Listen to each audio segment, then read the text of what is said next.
Just like these people in California, saying they're going to have a State of the Union that isn't a member of the Federation. Well, I'm sorry.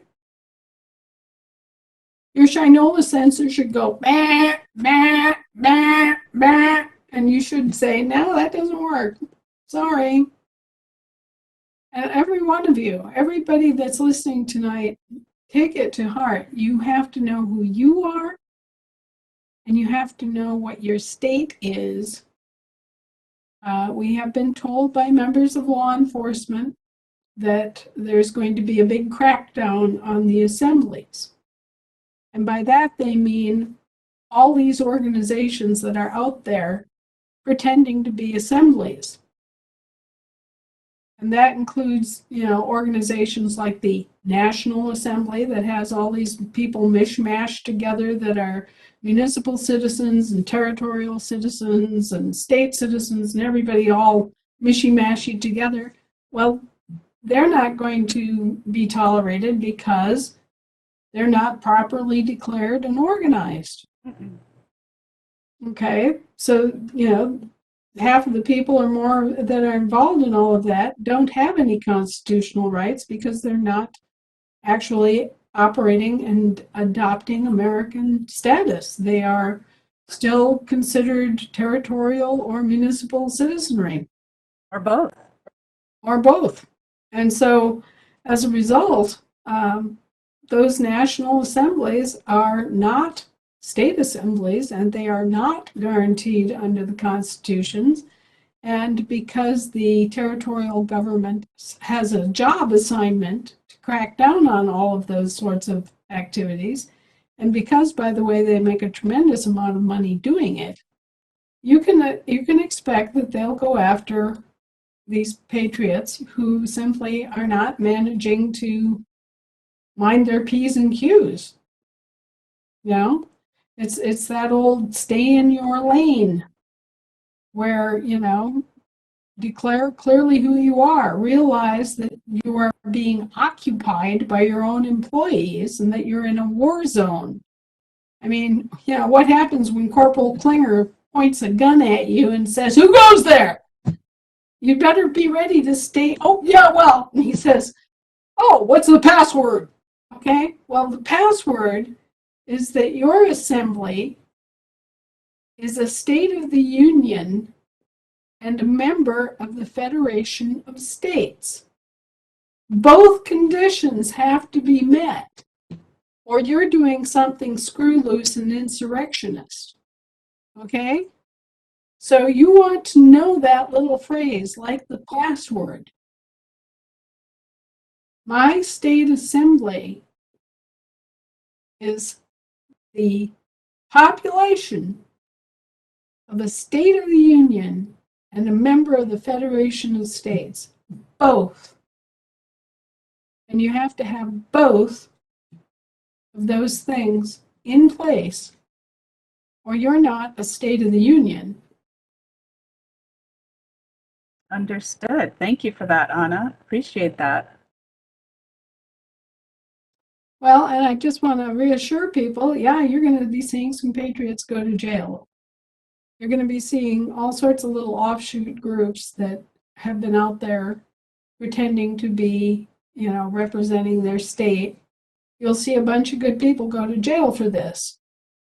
And, I regret to say that most of it is just profiteering on the part of the territorial government because they need money, and they can make a lot of money by rounding these people up and throwing them in jail.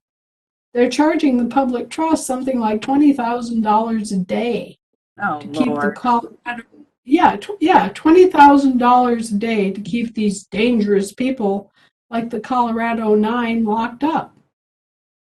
So for those 9 people, you're looking at $180,000 a day, and they're being thrown into prison cells with, serial killers and serial rapists and armed robbers and international thugs of various sort, drug cartel murderers, as if they were really truly dangerous, and all it is profiteering on the part of our run amok employees. But they can make money like that by throwing these people in jail. So, what do you expect?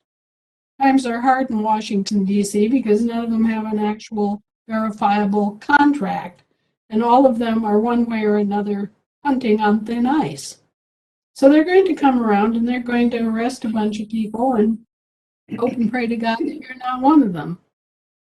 But you can really cut to the chase by explaining, look, there are multiple state assemblies out there. My state is a state of the Union and a member of the Federation of States, and we are guaranteed the right to peaceably assemble. And you had an article about that as well, by Yes. that name. And so it's a good idea to put that on your door or carry it with you in your travel kit. Yeah, really think about it. I'm an American, Wisconsinite, and that's the political status I adopt. And my state, Wisconsin, is a state of the Union and a member of the Federation of States. Okay? Yeah. That way, it's just really pure and clean and cold, and they have no wishy-washy way of getting around it and misinterpreting it and thinking that you're a municipal citizen, one of the enemies in the endless commercial war. Right. And this is what you want to have as your password. Hey, I'm a Montanan.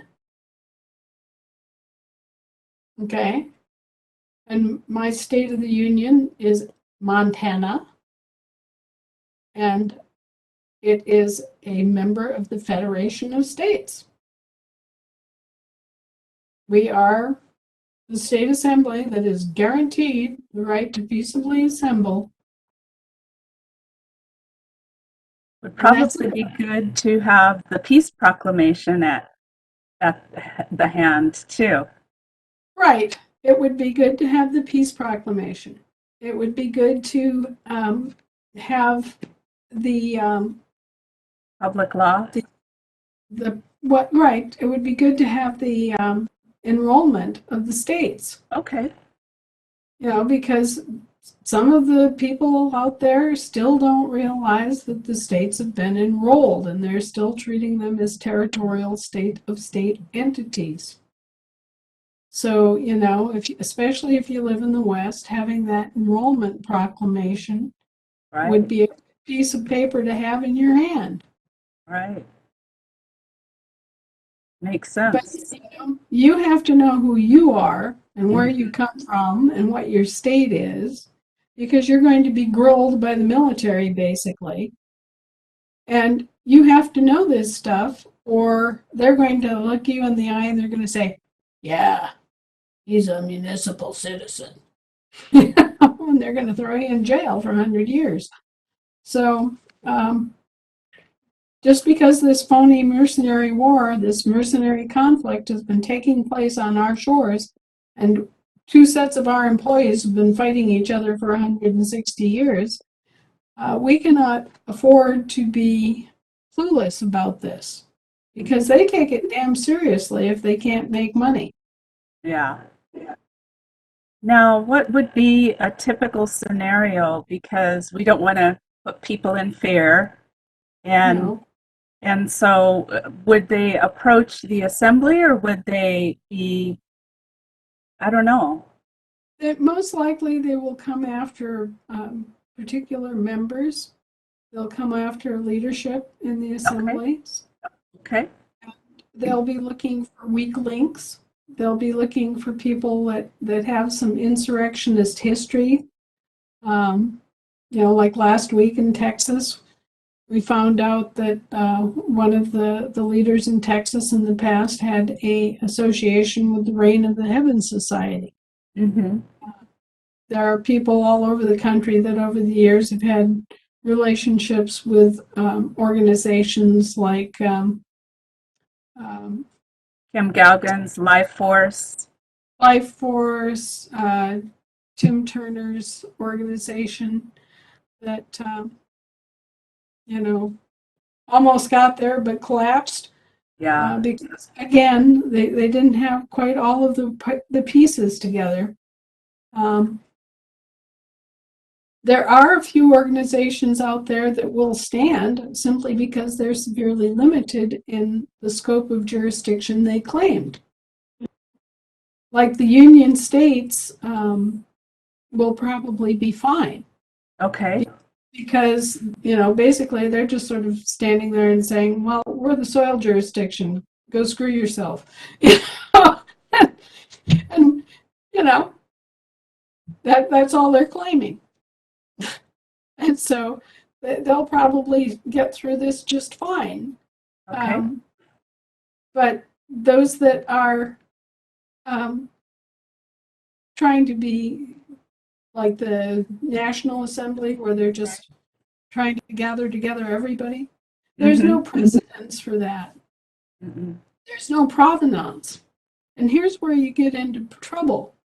If you're going to be in a situation like this, you have to have provenance. Otherwise, you're just this stateless, unidentified group, just like you could be a stateless, unidentified person.